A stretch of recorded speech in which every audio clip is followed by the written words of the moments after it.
Hey, howdy everyone. Hope you're doing well. My name is Tony and I'm a certified Elliott Wave Analyst Master through Elliott Wave International.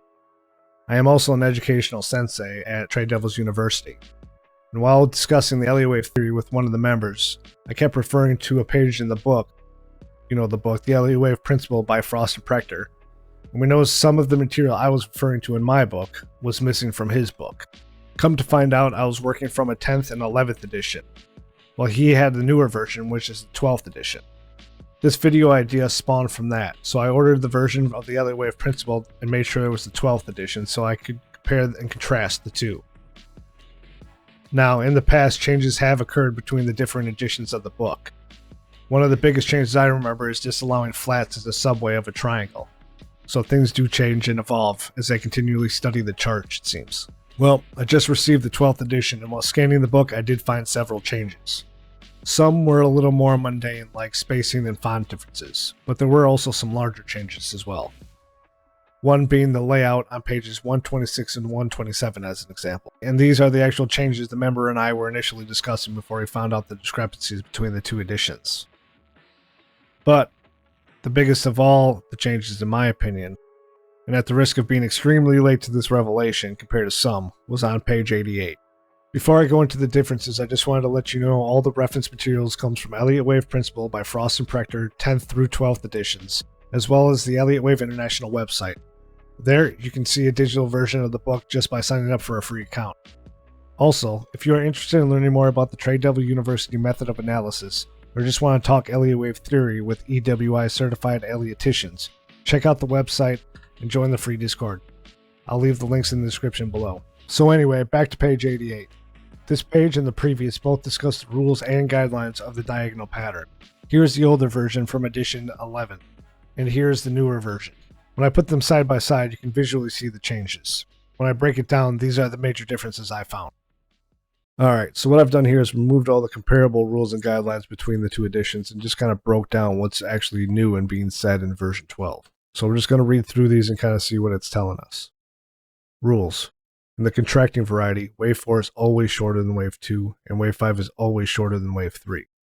Now in edition 11, there was a line within this sentence that stated wave 3 is always shorter than wave 1.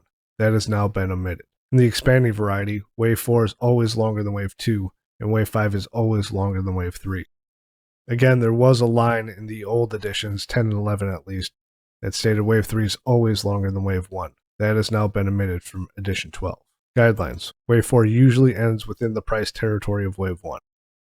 Now this used to be a rule, and it used to state wave 4 always ends within the price territory of wave 1 with a little asterisk next to it.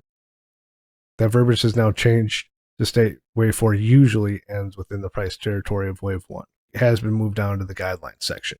Some other guidelines that kind of piggyback on these new rule changes up here. In the contracting variety, wave 3 is usually shorter than wave 1.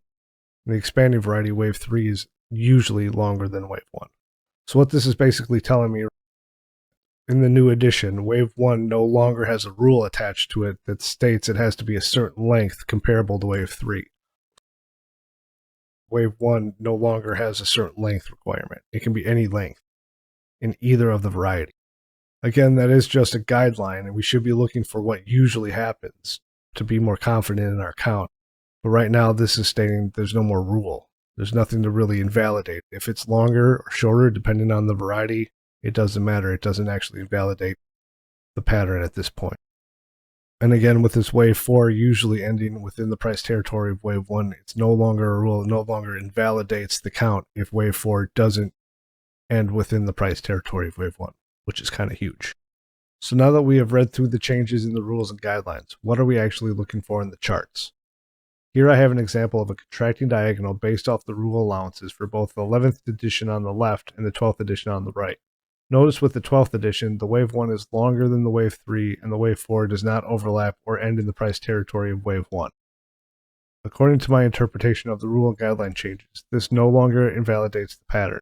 Whereas in previous editions, these rule breaks would assist in pattern confirmation or elimination. Even though the 12th edition variant isn't what would usually happen, it's still something to consider when looking at the charts. Here is the expanding diagonal variant. Again, with the changes made in the 12th edition, even though the diagonal on the right is not what would usually happen, it is still rule compliant according to the changes in the rules and guidelines.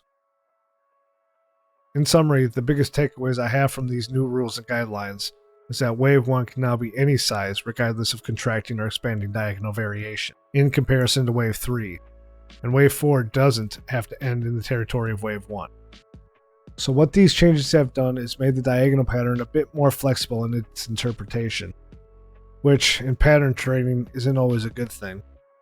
Due to these changes, a potential diagonal pattern will be a bit more difficult to invalidate and may take a bit longer to remove from the list of possibilities and probability, depending on the context and other means of possible count and pattern elimination. Like anything in Elliott Wave, in my opinion, the power is in the pattern adhering to more rules and guidelines than not, which can lead to confidence that the most likely outcome of a pattern or its most likely projections could play out. As always, again in my opinion, force fitting and finding the loopholes in the theory may not always lead to successful analysis. I would say looking for more traditional diagonal patterns to play out in analysis may be the safer, more conservative way to analyze the pattern. But if there's no other way to count it, and it adheres to the new rules and follows some of the guidelines, this could assist you in digging out a count to look for future projections and patterns in your analysis. Those are just my thoughts. Let me know what you think. And if this is news to you, if I slept on this info a little too long, hit me up on X or in the Discord. And again, check out the links below. And thanks for watching.